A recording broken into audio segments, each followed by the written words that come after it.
Prélèvement à la source. Prélèvement à la source. Est-ce que vous croyez que c'est le boulot d'un chef d'entreprise de faire en sorte de s'immiscer entre l'administration fiscale et le salarié et ses salariés? Absolument pas. Ce n'est pas notre boulot.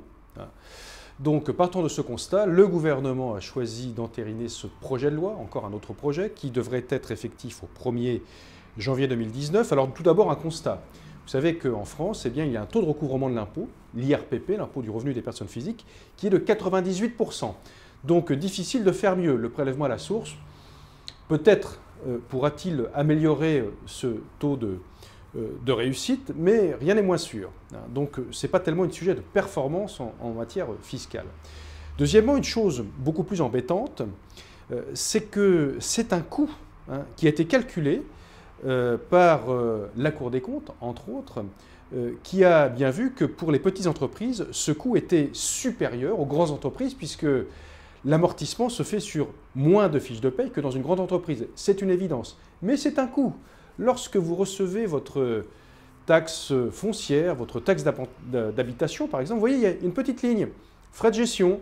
Alors vous voyez, quand c'est du côté de la sphère publique, ça coûte des sous à l'administration qui recouvre l'impôt, mais quand c'est de l'ordre de l'entreprise, c'est gratuit. Eh bien non, nous demandons qu'il y ait compensation. Et puis, autre élément très embêtant, c'est que si jamais il y a une fuite du taux de prélèvement d'un salarié au sein d'une entreprise et que ce salarié se plaint auprès de son employeur, eh bien l'employeur, si faute intentionnelle il y a, peut être poursuivi au pénal avec à la clé potentiellement 300 000 € d'amende et 5 ans d'emprisonnement. Voilà la belle affaire. Croyez-moi bien que sur ces deux points, le coût intrinsèque que ce nouveau dispositif va avoir comme conséquence dans les PME et les TPE, et sur l'aspect responsabilité, eh bien, croyez-moi bien que la CPME et son président vont se battre avec acharnement pour que tout cela soit retravaillé dans le projet de loi, le futur projet de loi, parce que bien évidemment, c'est inacceptable. Nous ne sommes absolument pas preneurs du prélèvement à la source. Il y aurait peut-être un autre moyen de dériver cela de la responsabilité des entreprises, de faire comme d'ailleurs la mensualisation, de prélever directement sur le compte bancaire du salarié.